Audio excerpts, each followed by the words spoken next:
Good afternoon, and welcome to today's virtual CLE entitled More, More, More: Why Cybersecurity Regulation Keeps Failing and What We Can Do About It.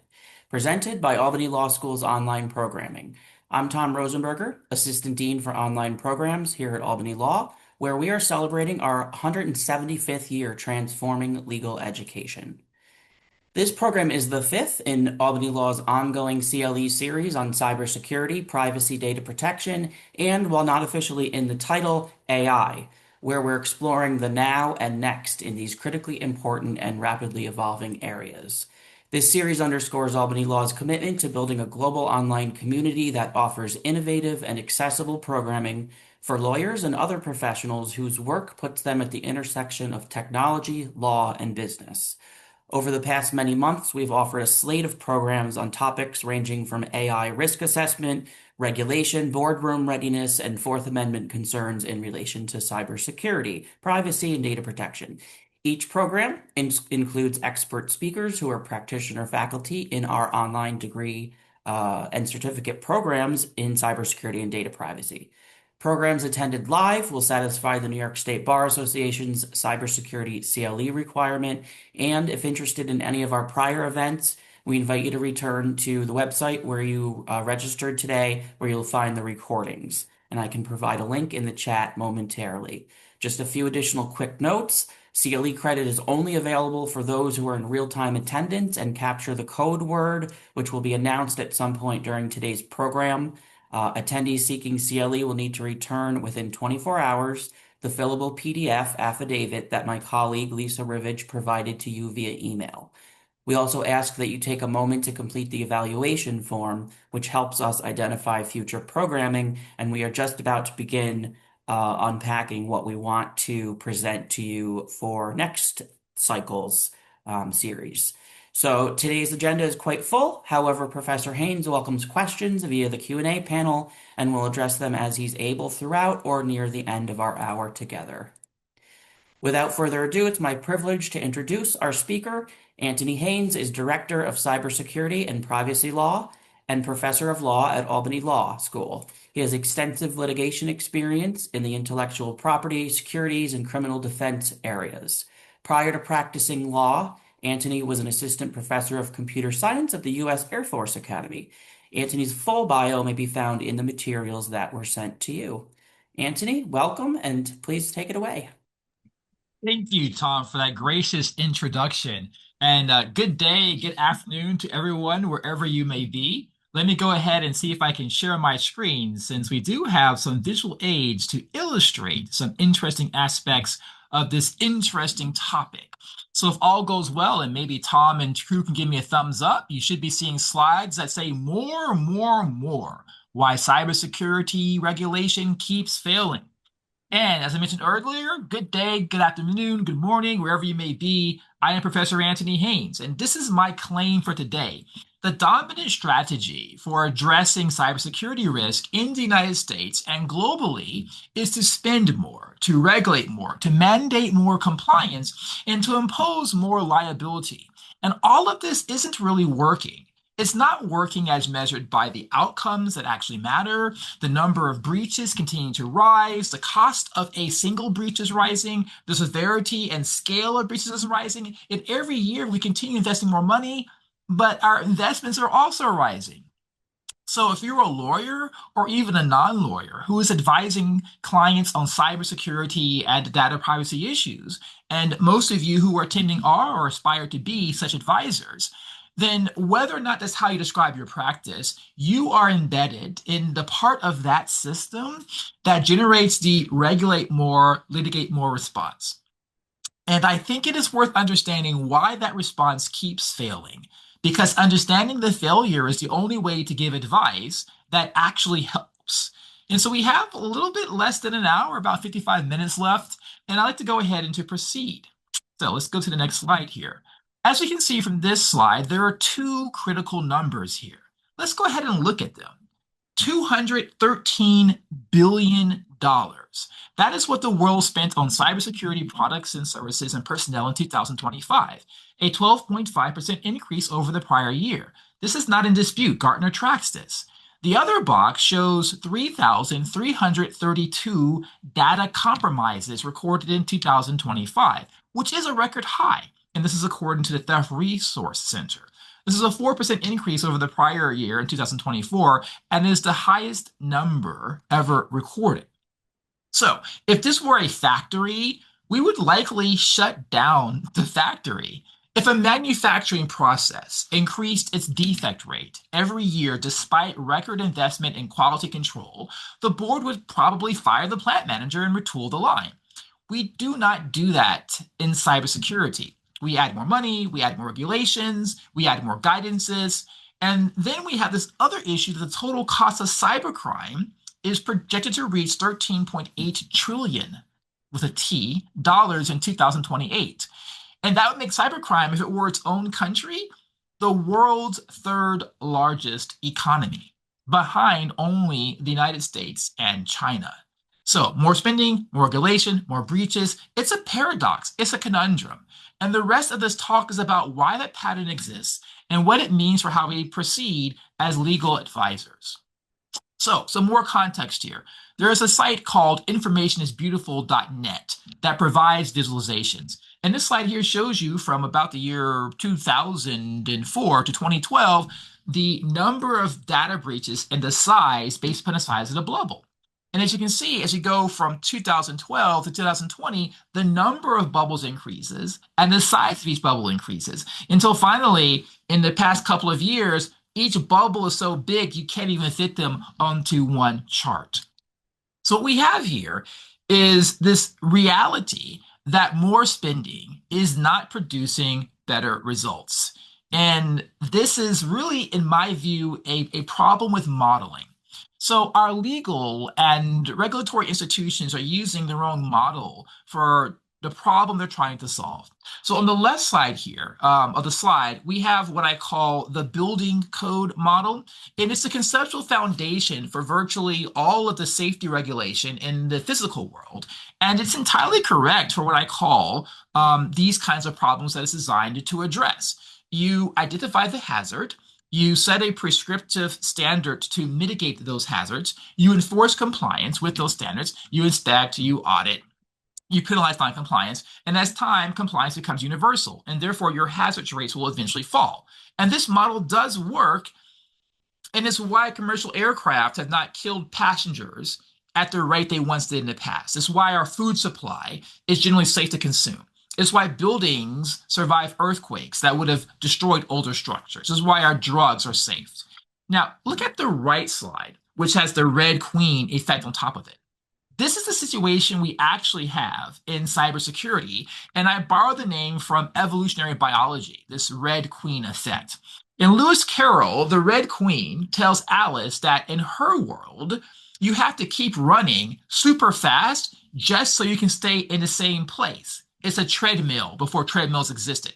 And that's exactly the dynamic we have in cyber defense. Every defensive solution, every patch, every detection rule, every compliance mandate, every regulatory reporting requirement, these become known to the adversary, and the adversary adapts, often within minutes, if not days, sometimes within seconds.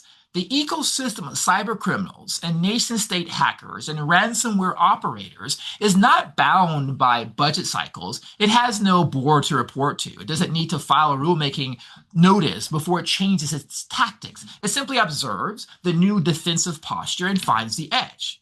So what this means concretely is that the CIS security controls or the NIST framework or ISO 27001, they all are focusing on different kinds of risk management and program management.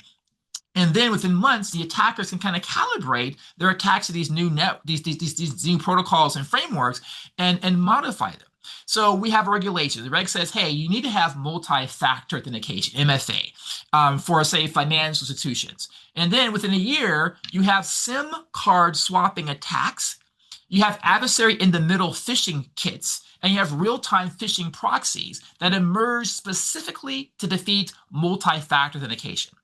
And then we have a disclosure requirement for SBOM, right? So we want to have software and transparency. And we'll return to this in a moment here. And then the adversaries begin using the SBOM guidelines as an attack roadmap. The adversary iterates in hours, The regulator iterates in years. When I was in the Air Force, Colonel Boyd described the OODA loop, OODA, observe, orient, decide, and act. When the adversary can get inside of your OODA loop, the adversary will typically prevail in a conflict. And that's what we have in cybersecurity. We have an asymmetric problem here that we have a structural problem here that's very very decisive here. Now, I want to be precise about what this observation does not mean. It doesn't mean that regulation is pointless. I don't think that's true. Or that we should stop requiring security controls. I don't think that's true either. Some regulations do produce real improvements. Breach notification laws have demonstrably changed corporate behavior around security investment, even if it's imperfect, right? The EU's NIS2, the NIS2 directive, has forced organizations to take supply chain cybersecurity seriously in ways that they previously ignored. So what all this means is that the pure compliance model, one that treats security as a checklist to be satisfied, and then you forget it once you check all the boxes until the next audit, will always lose to an adversary who adapts. The building code model applied to cybersecurity produces compliance. It does not reliably produce security. And compliance without security is what I mean when I use the phrase you will hear several times today. And you've probably heard in other contexts, this idea of security theater. So for all the lawyers in this room and aspiring lawyers and advisors to corporations in cybersecurity, you operate in the compliance layer of this system. You help clients to satisfy regulatory requirements, to manage disclosure obligations, to structure vendor contracts, and to defend against enforcement actions. This is the real work. It's real and it matters. But understanding that the compliance layer and the security layer are not the same thing, that they can diverge significantly, is essential to giving your clients advice that goes beyond simply checking the box. So a few more slides here on the stats I described here. We can see that the costs around cybercrime is escalating worldwide. This is a 13.82 trillion number here. And then we come to this notion that there's a divergence between physical crime and cybercrime. We'll get into, I'm thinking of as this paradox of conundrum here. So we have these two lines in this chart, and I want to walk you through these two lines carefully because contrasting them is kind of the empirical heart of the argument that I am making. This green line that goes downward is the US residential burglary rate index from 2015. Now you can go back to the 1960s, the 1940s, 1920s. You can go back to a longer period of time, and you'll see this downward trend. We haven't invested new money into anti-physical theft. We haven't made a brand new technology for anti-physical theft. Now, what has happened is there's been slightly better burglary systems, and more than half American homes have these. And there's some geographical deterrence, and there's some minor tinkering on the outskirts, but we haven't fundamentally changed physical security over the past 10, 20, 30, 40, 50 years. Now, despite that fact, some major US cities have reported burglary rates that are 1/2 the peaks that they had in 2019 from a few years earlier. And this is data from the FBI. It's not ambiguous. So the question is, why don't we see a similar trend for the red line, which is cybersecurity costs? We're looking at $3 trillion in 2015, $6 trillion in 2020, $10.5 trillion in 2024, $13.8 trillion projected in 2028. Every single data point is moving in the wrong direction. Cyber attacks are increasing. We're having more problems here. Why is there that divergence between cybercrime and physical crime? The difference, I don't think, is funding. I don't think it's the intensity of regulations. My hypothesis is that the difference is that the building code model works in the area of burglary because the threat itself is static. And the geography, the physical geography creates friction. And this does not work in cybercrime because the threat can adapt. And geography in cyberspace is irrelevant. A ransomware attack can originate from a country with which the US doesn't have an extradition treaty.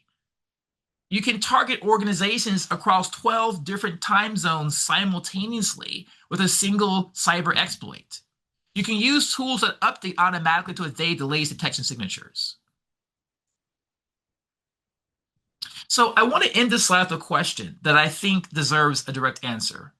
You can ask this of yourself. Is there any evidence that cybersecurity regulation, as currently designed, is bending this curve? Not spending, just the regulations in particular. And in my view, the honest answer, based on a decade of data, is not detectably. The curve is not bending. The regulations multiply, the frameworks proliferate, the breach counts rise. And we need to understand why before we can design inventions and interventions that will actually work. Here's an example of how security prices are rising over time for expenditures on cybersecurity protections here.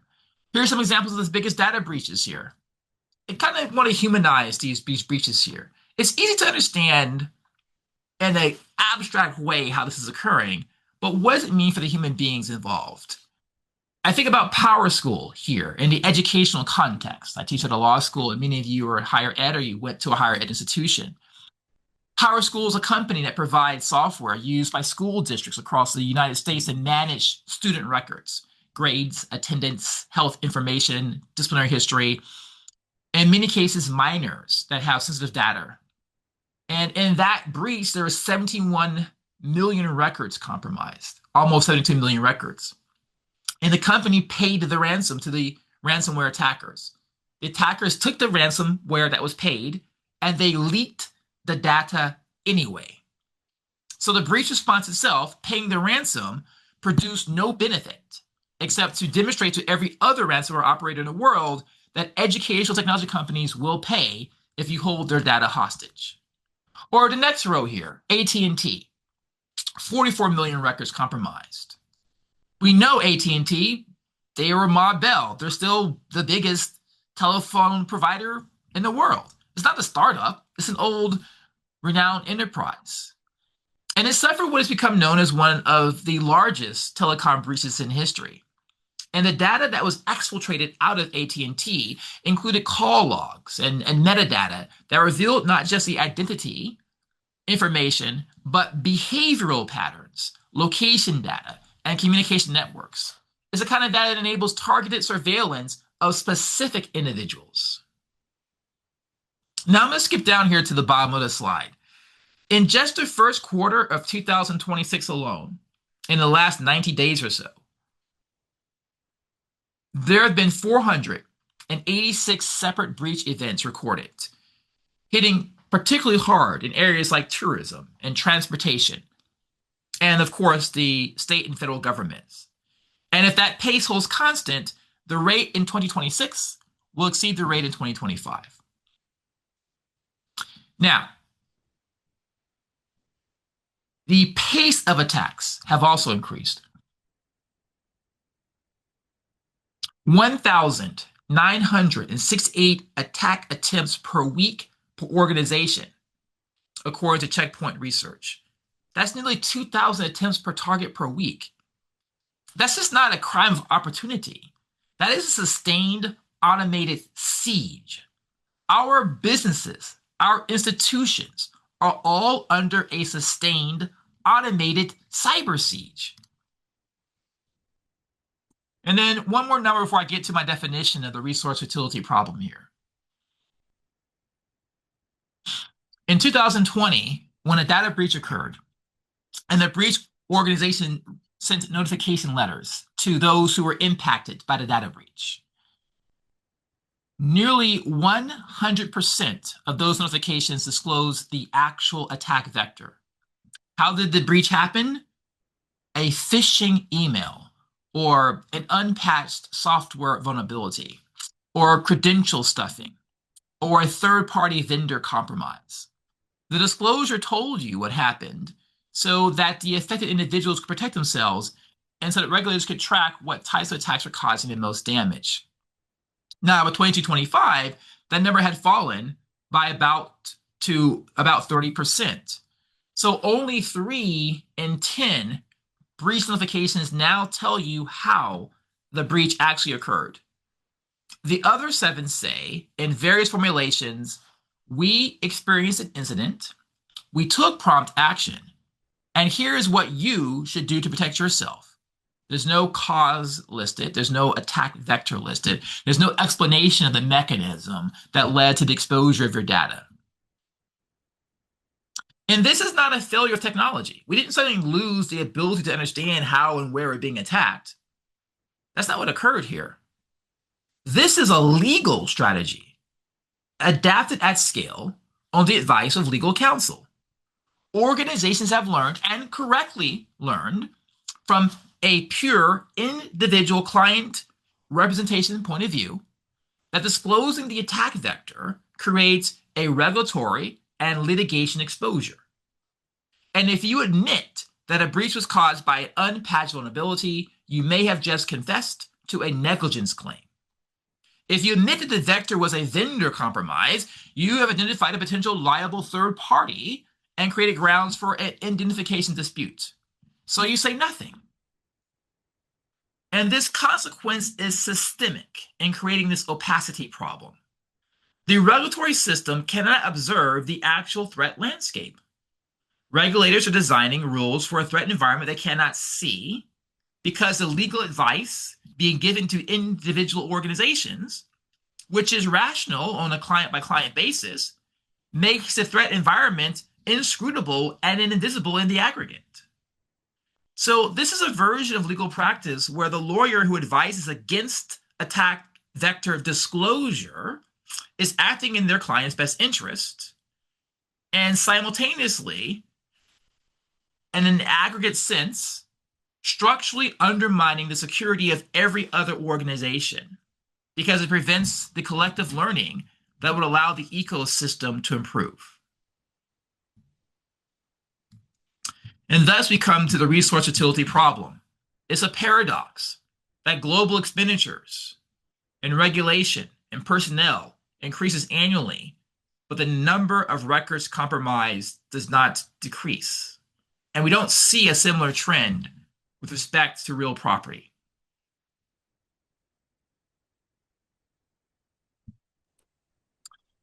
Professor Haynes, if I can, I'd like to read the code word for CLE credit before you continue on. So the code word, jot it down because we cannot repeat it after this moment, is 0413T. So the numbers 0413 and the letter T is in Tom. 0413T is the code word. The evidence I have shown you is just not a collection of random failures. It has a structure. And I want to identify the 5 key components of that structure explicitly so it'll be easier to follow my argument I'm going to make and to apply it to the trends that are happening now and over the next couple of years. So the first trap is fragmentation. More regulation across multiple jurisdictions, state and international, with more divergent requirements creates a compliance tax that diverts engineering and financial resources away from actual security and toward legal mapping. 2, the obsolescence trap. Legal frameworks are structurally incapable of keeping pace with exponential technology change. Specifically, the emergence of autonomous AI agents, post-quantum cryptographic threats, and AI-enabled identity fraud. 3, the power asymmetry trap. The shifting of legal liability to individuals, CISOs, board members, and executives, fails to fix the systemic fragility that produced the breach and creates perverse incentives to make the overall system less resilient. Trap 4, the adversarial innovation trap.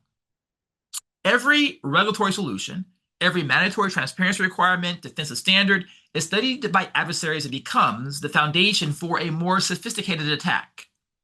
The adversaries inside of our OODA loop, they can observe, orient, decide, and act faster than we can. And this produces the vulnerability. And then trap 5, the fragility trap. The architecture of our digital infrastructure creates a systemic and structural vulnerabilities that no compliance framework can address because they are properties of the system itself and not failures of individual organizations. So, 5 traps, one at a time.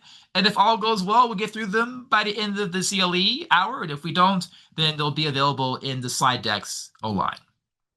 Trap one, fragmentation. So, this is the one you probably live in directly, particularly those of you who work in financial institutions, healthcare organizations, technology companies, defense contractors, really any heavily regulated industry is going to see this compliance Tower of Babel. So we have more regulation, poorly coordinated, more compliance costs without proportionally improved security. And then at some point in time, the cost of compliance itself becomes a drain upon your budget. And this leaves the organization with less money and resources for the things that actually make them harder to breach. And we are kind of all, in a very real sense, past that point. So let's look at these 3 columns here. So on the left, we have the federal US standard. In the middle, we have the EU as a nation. And then on the right, we have the 50 states. And so at a high level, I want to just talk about these bullets on this slide here. So we have this idea of CERCIA, which is the Cybersecurity Incident Reporting and Critical Infrastructure Act. And it requires that covered entities report a substantial cyber incident to CISA, the Cybersecurity Information Security Agency, within 72 hours, reasonably believing that the incident has occurred. Now, ransomware payments must be reported within 24 hours. Meanwhile, the SEC's regulation, SP here, requires investment advisors and broker-dealers to report material cyber incidences to affected individuals and to the commission. And larger firms had to comply last December. Smaller firms must comply in June of 2026. In the middle column, we have the EU and their Network and Information Security Directive, NISD to NISD Directive 2, which applies to EU member nations as of October 2024. And it imposes a mandatory cybersecurity risk management and incident reporting obligations to organizations designed as essential or important sectors. The Cybersecurity Resilience Act, the CRA, reporting as a mandatory product level security requirements with reporting to the ENISA beginning in September of 2026. And the EU has set a national post-quantum cryptography planning deadline of December 31st, 2026, which we'll turn to in the obsolescence section. And I just want to make a quote note here about quantum cryptography and why it matters. So in the model for all of our communications via the internet, via the cell phone, via the computer, we encrypt it. And we have 2 prime models of encryption, asymmetric and symmetric. And both these approaches to encryption can be reduced in effectiveness with quantum computing. Quantum computing could potentially cut one of our 2 key methods' effectiveness in half and maybe destroy entirely the effectiveness of the other form of encryption. So we need to think now about how we can adapt our current data protection protocols to be prepared for when quantum computing becomes commercially viable and available to the public at large. And the reason why it matters is because hackers and adversaries are capturing now our data and saving it for that time in the future when quantum computing is available and they can then more easily decrypt the things they cannot easily decrypt right now. Okay, and then the right column, we have the 37 states are taking action here. And so we have nearly 100 bills just last year alone, with several hundred new rules being applied across different states. For example, in California, you have audits of algorithms for AI bias. We have Connecticut's requiring disclosures of large language models. So these kind of rules are impacting cybersecurity and data privacy because AI is a technique that can both enhance and potentially degrade the use of AI. And then the bottom of the slide here, this blue line here, is what I call the reporting fog. And I want to make sure this lands because it is one of the most direct costs and costly consequences of fragmentation. When a breach occurs, the critical window is the first few hours. The first 24 to 48 hours is a breach is when the most important to containment decisions must be made. Can we isolate the affected systems? Have we identified the initial access point? Is the attacker still present? Can we preserve our evidence for forensics? So, what happens in many organizations today is that legal counsel is pulled into those first few hours to answer the reporting question. Is this CERCIA reportable? Is this SEC material? Is this HIPAA high-tech material? Is this the NISD, NIS2 in the EU?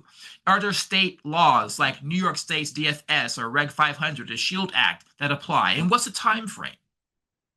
And those are all legitimate legal questions. But what they do is they consume hours of the incident response window.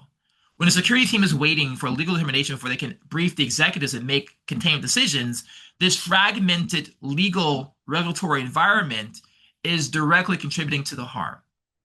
And so this means, as a practical matter, that every lawyer and aspiring lawyer in this room who advises on data breach response and incident response to cyber breaches must know your client's exact reporting obligations. It's not optional, it's minimum baseline. And you should be able to answer these questions in a matter of minutes about state laws like SHIELD, Reg 500 in New York State, about things like the EU's GDPR and the NISD2 and so on, or like the federal government CERCIA Act. You got to be able to answer in minutes because the time it takes you to kind of analyze this is time that takes away from the intrusion response.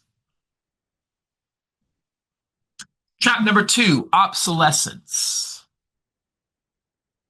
So when your client's AI causes a data breach, who is the defendant? Your client's chatbot, your client's algorithm. It caused the cyber breach, the data breach. So who is the defendant? Think about that for a second.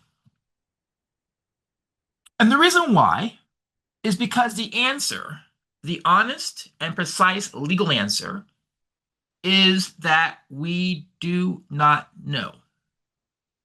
I have my opinion, and I would be happy to charge you for my opinion. And I can point to cases where different parties in the supply chain, the end user, the vendor, the platform operator, the manufacturer, have been held liable, but it's an unclear answer. And again, I'd be happy to charge you for it. This is not really an issue that a clever lawyer can synthesize a single, simple answer easily, given the current environment. I view it as a structural failure of our legal framework governing autonomous systems. And it is producing and will continue to produce litigation, especially with companies that are not prepared to handle that litigation, those circumstances.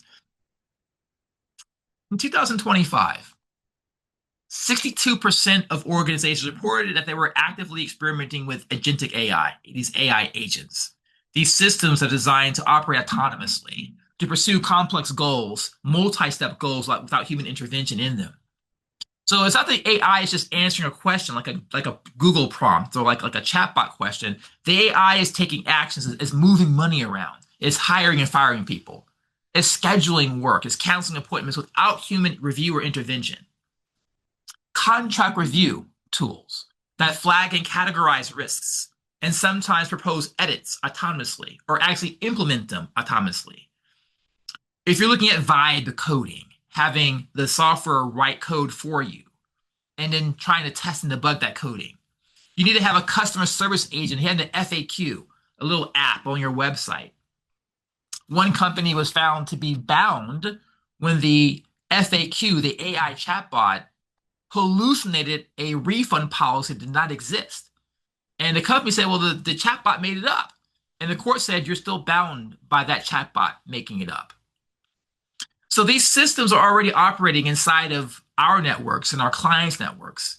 And they are creating a liability exposure that your clients' directors and officers do not understand and probably have not adequately been advised about. And this is really a legal problem at the core. Agency law, which is the body of law that governs when one party can bind another and when a superior is going to be liable for the actions of his subordinate, when a principal is liable for the actions of the agent, what the scope of authority encompasses. All of that law was developed in the context of human beings interacting with other human beings, making conscious decisions. So agency law is asking, did the principal actually authorize this act? Was the agent acting within the scope of the relationship, of the retainer agreement, of the contractual obligations? Was there intent? A hallucinating algorithm has no intent. When an autonomous AI system exfiltrates data to an unintended destination because its objective function found a local optimum that violated a security boundary, that is not an authorized act, but it is also not an unauthorized act in any meaningful sense. And so the developer points to the deployer, and the deployer points to the configuration, and the configuration points to the training data. And so nobody's left holding the ball. But if you're a savvy litigator, you're going to have all of them holding the ball. And our adversarials agents in the cyber attack arena have recognized and noticed this.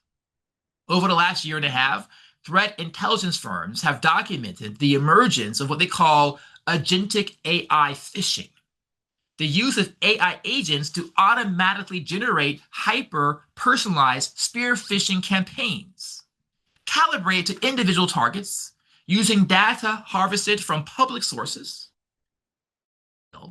without human involvement.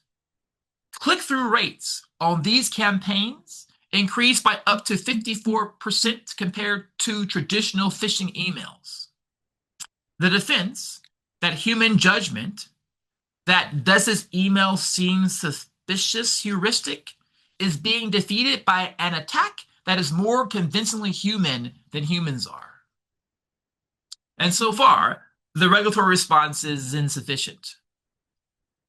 The EU's 2224 AI Act, it does impose transparency and accuracy and conformity assessment obligations on high-risk AI systems, but this risk classification does not map cleanly onto the autonomous agent as a security threat scenario. There's a US AI Bill of Rights. These things float around from time to time for the past 10 or 15 years.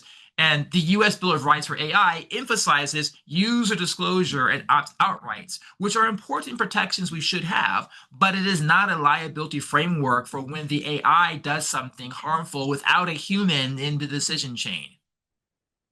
No jurisdiction has really answered these questions, not completely, not fully. And the practical implication for lawyers is this.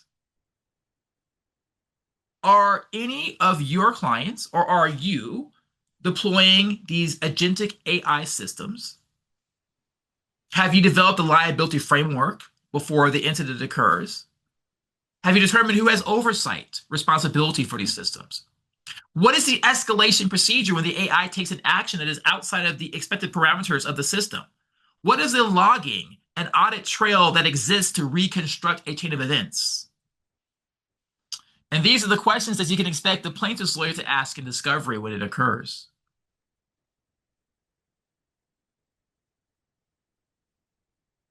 This is an example here of some of the issues on the quantum computing question that I discussed earlier. So there's a lot of terminology here, but just understand quantum computing can potentially solve problems more quickly than traditional computing can, and that quantum cryptography can potentially crack the code or hack into encrypted systems faster than traditional and current hacking techniques can. And so here we have this idea of the Q day, right? And the notion here is that there could be a cryptographically relevant quantum computer, CRQC, that can break our standard encryption technology. So the RSA algorithm is the mother, is the central core strong encryption algorithm that everybody uses. The advanced encryption standard, AES, RSA encryption, these are the core of all this. And the concern is that a fully capable quantum computer could break this encryption and render virtually irrelevant and unsecure all of our current VPN, public key infrastructure, TLS, all of these techniques of shared keys could become inviolable overnight, potentially, which includes things like the blockchain and cryptocurrencies. I've mentioned earlier the notion of harvest now and decrypt later, which has the fancy acronym HNDL. And so the notion behind this is that nation states and cyber criminals are intercepting and archiving encrypted data today in order to decrypt it sometime in the future when the quantum computers are commercially viable. So data that's stolen today in 2025 is going to potentially become a liability for you down the road in 2035. And then finally, we have the legal frontier. So on this right box, we think about the obligations for lawyers. If you're in a heavily regulated industry, if you're in healthcare, financial services, government contracting, any sector that has data retention requirements, like law firms, this is a present day counseling question. Not because the breach has occurred, but because the interception may have already occurred and the firm is on a timer. So this right box here, again, is this notion of the legal question. When you have the harvest now, decrypt later, the HNDL, this HNDL data is eventually decrypted 5 years from now, 10 years from now with a quantum computer, and it's weaponized, then that means somebody's information, their PII, their PHI, their trade secrets, their confidential business data from 2025 is now being used in 2032, 2035 for an insurance fraud scheme or a medical fraud scheme. And so here's the question. Does the statute of limitations run from the interception date in 2025 or from the decryption date in 2032 or 2035? If it runs from the interception, many claims will be time barred. Yay for the defenders. Statute of limitations saves us. But if it runs from the date of quantum decryption in 2032, 2035, then it's not time barred. It's now actually a problem that will blow up in our faces years after what we think of as the actual data breach. And at this moment in time, no courts really answered this question. Which tolls the statute of limitations? When should a plaintiff known or reasonably should have known that there's going to be a problem 5, 10 years in the future, that the data stolen today could be decrypted sometime in the future? So right now in 2026, the standard of care argument is in fact forming. With the NIST standards being published, there's a G7 roadmap being issued, and government agencies are actively mandating that you have pre-quantum computing, this PQC migration, and that a reasonable organization should have begun its cryptographic inventory and migration planning now in 2026.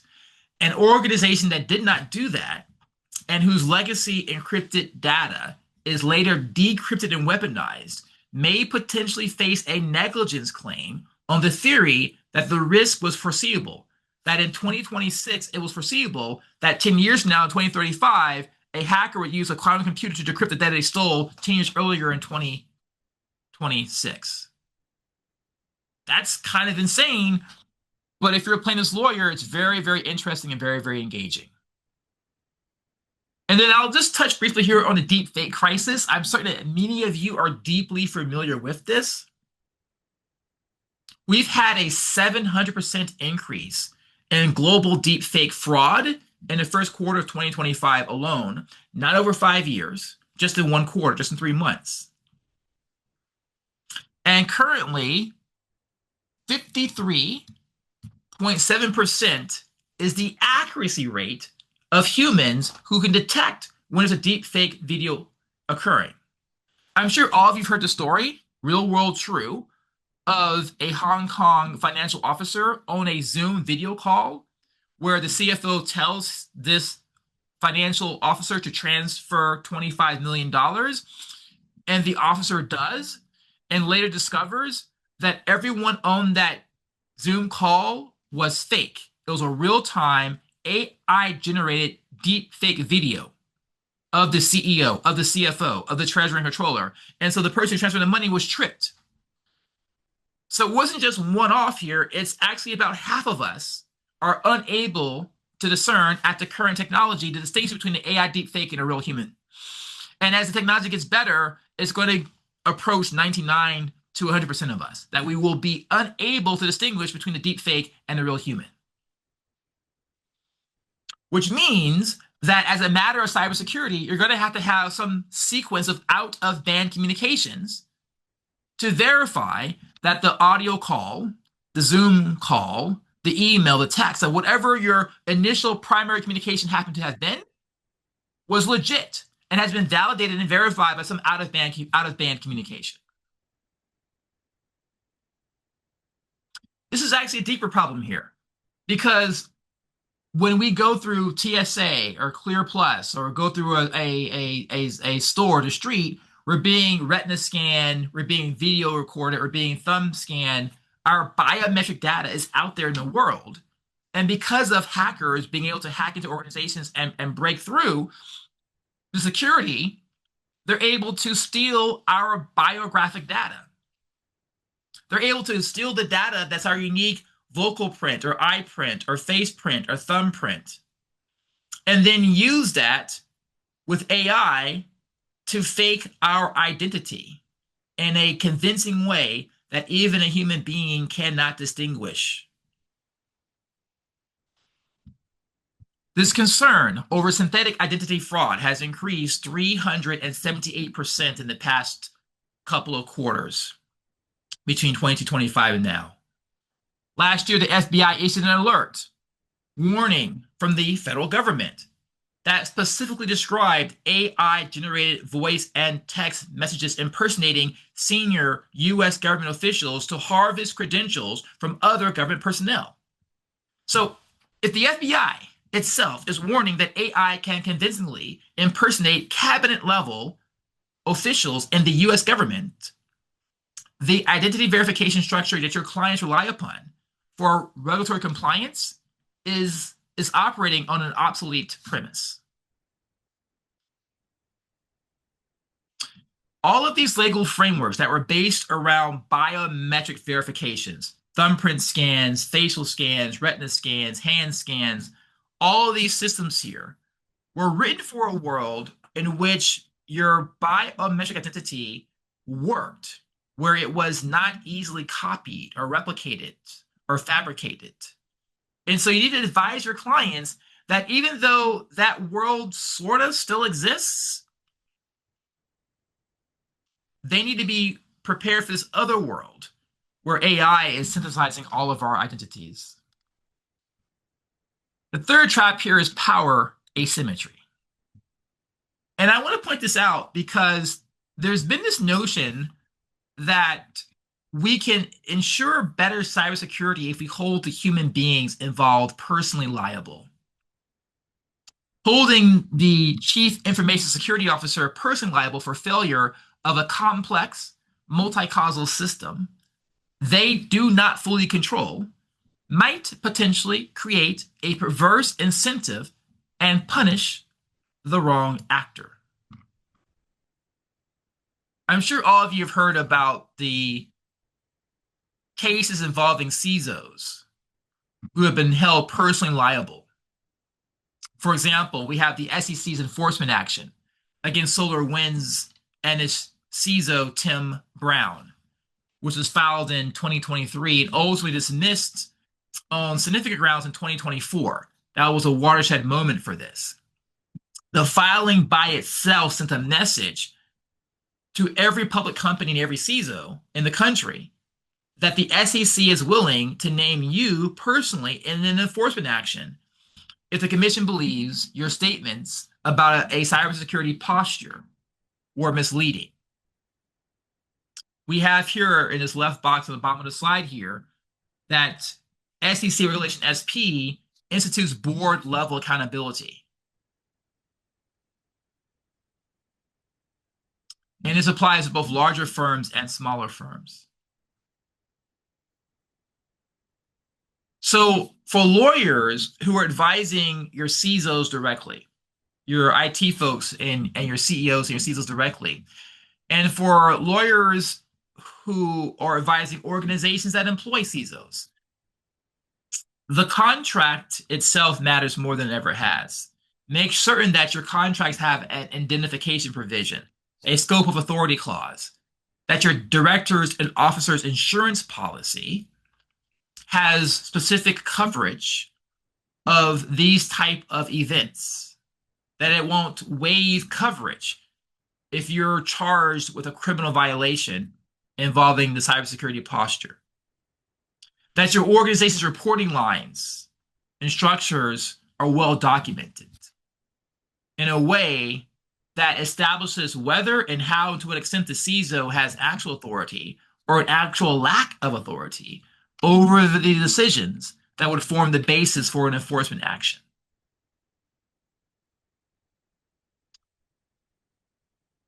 The Cybersecurity Maturity Model Certification, the CMMC, is a problem that I will summarize in two numbers. So we have these third-party assessment organizations, these C3PAOs, who are authorized to conduct this CMMC, the Cybersecurity Maturity Model Certification, at level 2, level 3. And there's 80 of them in 2025, and we think that by 2026, it'll be as many as 240. But the demand, if you're working for the federal government, for the Department of Defense, the DoD required entities is over 16,000. So as you can see, it doesn't match. The math doesn't math. It doesn't match up. It doesn't work. And you can see this on my bottom of the slide here, my note, that 15,000 small manufacturers exited the defense industrial base in 2025, in part because of the difficulty in complying with the CMMC and concerns about the False Claims Act, the FCA, being applied to them. We have here a notion that 94% of boards discuss cybersecurity, but ultimately only 29% find the updates regarding cybersecurity to be effective. This is a gap of 65 points. And that shows you an important gap between formal compliance and meaningful insight. So as a lawyer, when you're briefing a board, honesty does matter. And telling the board that everything is green or good or okay or fine is no better as a legal offense than just having an uninformed board entirely. I mentioned harvest now, decrypt later to a couple of points in the presentation. So I'm going to skim through these slides pretty quickly here. This is already kind of discussed them at a high level. And I want to talk briefly here about the software bill of materials, the SBOM, and that the big point is that attackers are using the SBOM as an actual roadmap to do attacks themselves. And then the last point I'll make here is about digital sovereignty. And then just noting here about fragility. And the idea is this, is that there are lots of identifiers that nation-state actors, that the U.S. government's Director of Central Intelligence has indicated are problematic. China, Russia, Iran, North Korea, Cuba, and so on, Venezuela. And that they're going after PII and financial identifying data and health data and our genetic information, right? DNA, that kind of stuff here. And so all this creates a fragility around protecting our data here. And so I would say, as one quick point before I start taking questions, is that you want to really address the Department of Justice's and the Federal Trade Commission's rules around bulk data collection, the bulk data rules. And if you minimize your collection of information, that's a way of minimizing the threat envelope that these nation-state attackers can get access to in these different systems.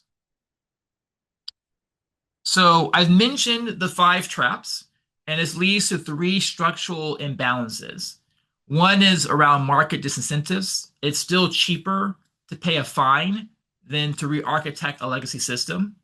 The second is around structural asymmetry. The attacker only has to be right once. The defender's got to be right every single time. And the third is the modeling error, that using a construction code model, a safety model may not be the right model for the internet. It may need to have a different model here.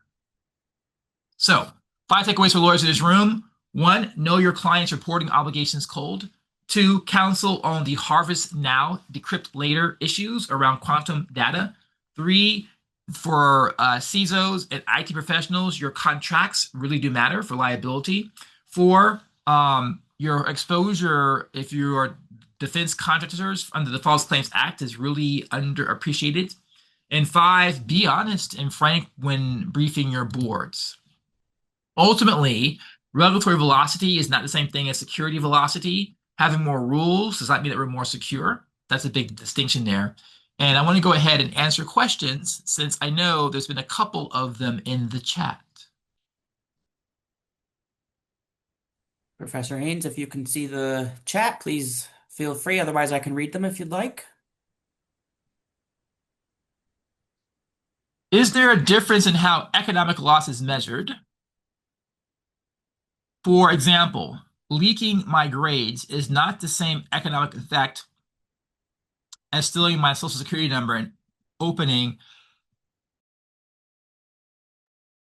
fraudulent accounts. Okay, so it depends on the claim that you're making, right? So your typical tort claim, everybody knows from the first year of law school, you have duty, breach, actual and proximate causation, and damages. If there's no damages, there's no claim here, right? And so the concern here is how do you measure your damages? And we know from different Supreme Court cases, you got to really have damages that are not speculative. They got to be concrete and particularized here. And so it may be that stealing your grades, you can't point to a concrete loss, right?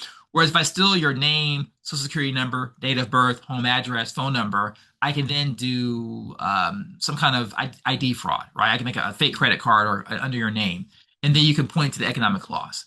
And so I think that it depends on the case, but potentially grades may be less problematic than, or you may, from a damages perspective, not be able to show the economic loss equivalent to losing your social security number. Another question here, how many of these attack escalations are credited to AI use increases? That's a great question here. So prior to the mass release of AI with ChatGPT in 2022, the trend was upwards. I go back to 2010, 2015, it was all happening. And so I would say independent of AI, it was still going to increase because humans are clever and because the criminal enterprises around hacking and data breaches have become highly sophisticated and savvy. So they've used AI to become even more savvy. And I think it can be difficult to determine what percent of the post-2022 increase can be attributed to AI and not to AI. And another part of this is that the defenders, we're also getting more savvy too. And we're using AI to make better defensive networks. So again, it's an arms race. We're both using the same tools to different effects here. Would you suggest companies to look into leveraging blockchain-based technology to address cybersecurity? So the broad answer to this is yes, with an asterisk. I think that it depends upon your use case and your scenario, right? The blockchain technology is a publicly visible ledger, and that means we can all verify that a transaction actually occurred. And then we can join that public ledger with symmetric key encryption. You can then allow for only a certain individual to remove or add data to the ledger, right? And so depending upon your use case, the blockchain can be very effective. Now, I noted earlier that quantum computing has the specter of dramatically damaging the security of symmetric key encryption, which is what we use for public key infrastructure and for blockchain and for TSL and RS. There's a couple of techniques there. And so you've got to think about, are you properly hardening and preparing your blockchain technology for quantum computing in 5 to 10 years from now when it becomes mass available? What about potential fraud? That is the future use of my ID data rather than just a possibility?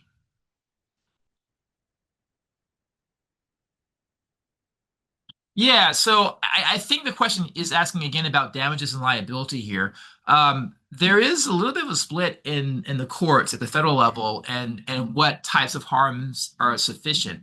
Some courts say that you need to have a concrete loss, like a false charge on your credit card, or you had to pay money for a late fee, or you had to pay money to do monitoring of your credit line.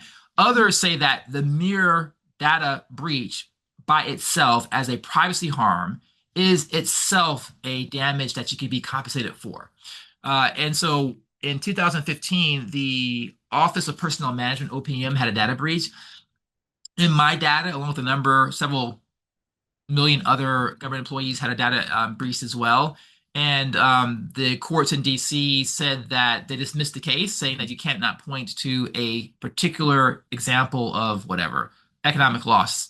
That simply having the theft by itself was not enough. I think that court got it wrong, and so I favor the other line of cases. For example, in what Professor ways? Professor Haynes, we're past the top of the hour, so we'll let you answer the additional questions that are coming in. But I just wanted to, before we do that, thank you for such a truly intellectually stimulating hour, and to thank our attendees for spending an hour of their day with us, and to remind our attendees to please return your affidavit with the code word within 24 hours to my colleague Lisa Rivage, as well as the evaluation form, which we do read and learn from each time. So. Back to Q&A. So our last two questions before I guess the gong gets rung on the Gonzo show, or they get the hook and pull you off the stage. Oh, now there's three questions. Well, we'll see. Uh, in what ways does existing product liability not cover potential liability from cyber attacks using a company's AI chatbot algorithm? Oh, this is a complicated question. The short answer is many ways. So think about this. The chatbot tells you that you should harm yourself to join it. Is the company liable? That's an open question. The chatbot tells you your lawyer was wrong in the settlement being final and cannot be changed. And it tells you to go pro se and file 50 motions, and you do. And the insurance company spends $300,000 defending against your motions because your suit is frivolous. Is the chatbot liable? Or you have a self-driving car. As a human in the car, the human is supposed to override the car, but it doesn't. The car goes to red light and kills somebody. Is Tesla liable? Is the human liable? Is it somebody else's liable? That's an open question. So the issue here around liability for chatbots, I can give you many individual cases, and I can tell you that it came out this way, it came out that way, but it's a really dynamic area of the law, and you can see liability attaching to the end user, to the vendor, to the company, to the platform owner. It's all over the place. Follow up on the idea that I can change a credit card number, but not my SSN.